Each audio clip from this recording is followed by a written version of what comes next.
Well, good morning, ladies and gentlemen. Steve Collins coming to you from beautiful, cloudy San Antonio, Texas. The second most powerful, passionate, and purposeful coach and speaker in the world. Hope you guys are fired up and ready for a fantastic day today. I'm going to begin this morning's topic with the story you may have heard before. I'll tell it again and I'll tell it quickly. And the subject is simply this: asking for help, weakness or wisdom? Asking for help, weakness or wisdom? So let's tell the little story. So there was a wonderful family reunion going on in the backwoods of Georgia, and what was amazing is that there was 4 generations of women in this family that were being represented that were at this family reunion. And when the ham came out for everybody to eat, the great-granddaughter saw the ham with the little round ends cut off so that they were sheer on both sides, and she says, "Mama, why you cut the ends of the ham off?" And she said, "Well, honey, I don't know.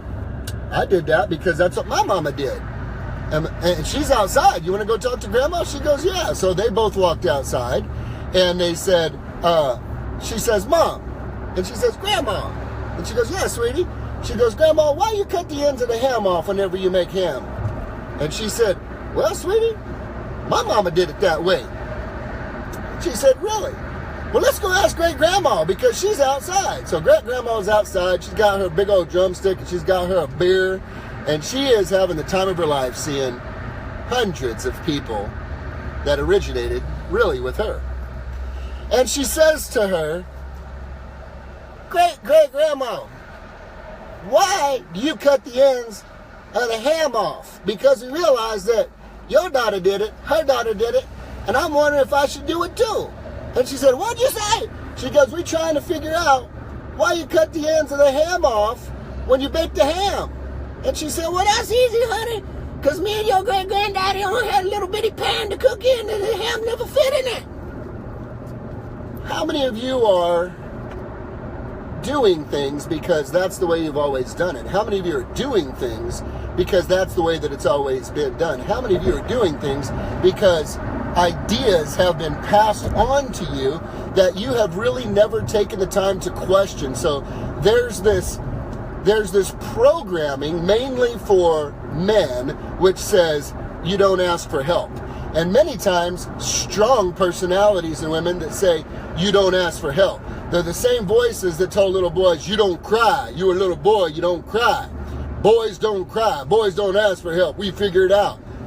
Weakness or wisdom? Now, what I would like to suggest to you is that it's the morning to question your programming. Because remember, PTFAR, point far. What does that mean? PTFAR. PTFAR, our programming, our unconscious thinking that comes from nature, nurture, and environment, from the information we've taken in from being around parents, being around people, the type of people we hung around, our programming, we don't even question it, it's subconscious, which sets our rules and guidelines. Programming is kind of like those bumpers that pop up when you're bowling that keep you in line. They're your borders, they're your boundaries, they're what you believe. Okay, but you don't question them because they're subconscious. PTFAR, our programming affects the way that we think consciously. What we think consciously determines how we feel. "Hey, that guy cut me off. Jackass!" Right? I get mad. Those are my feelings because that's my thought. "Hey, that guy cut me off. Wow, it looks like his wife is pregnant. Maybe he's rushing to the hospital. Dude, I hope the guy gets there on time." My thinking affects my feeling. Your thinking affects your feeling. PTFAR, programming affects our thinking, which affects our feelings, which determines whether or not we take action, which will create a result or no result. So everybody who's focused on the action and activity is living a short-lived moment of self-discipline that is quick to dissipate when things get tough. The programming has to change. We have to question that original root. So I'm going to suggest something to you that comes from an ancient text, my favorite book, that rhymes with the Bible or the Bible or the Bible, and you can figure it out. Asking for help is a critical element to relationship and life. Because, friends, I've heard it said before, my friend Manny Diaz, there's no such thing as a self-made millionaire. Picture a guy on an island by himself, How does he become a millionaire? He doesn't. There's not self-made millionaires. There are other-made millionaires, whether they give it credit to others or not. There were people who helped along the way, people who taught along the way, people who imparted along the way, people who served along the way that may have created opportunity for somebody else. But help, asking for help, the program for most is that it's weakness. And friend, I'm going to challenge you right now. That's a bunch of foolishness. Asking for help is wisdom. Now, there's a difference between being a spoon-fed, thumb-sucking little baby who refuses to learn from what is taught when they are given help and continually goes back for help over and over and over and over and over again, taking advantage because of the weak commitment to learn for themselves. That's not what I'm talking about. That is weakness. Wisdom is, hey, I noticed that you're doing this well. Can you help me out? Hey, I notice you have mastery in that. Are you willing to help me out? Hey, I see how your marriage is going. Man, you got any insight for me?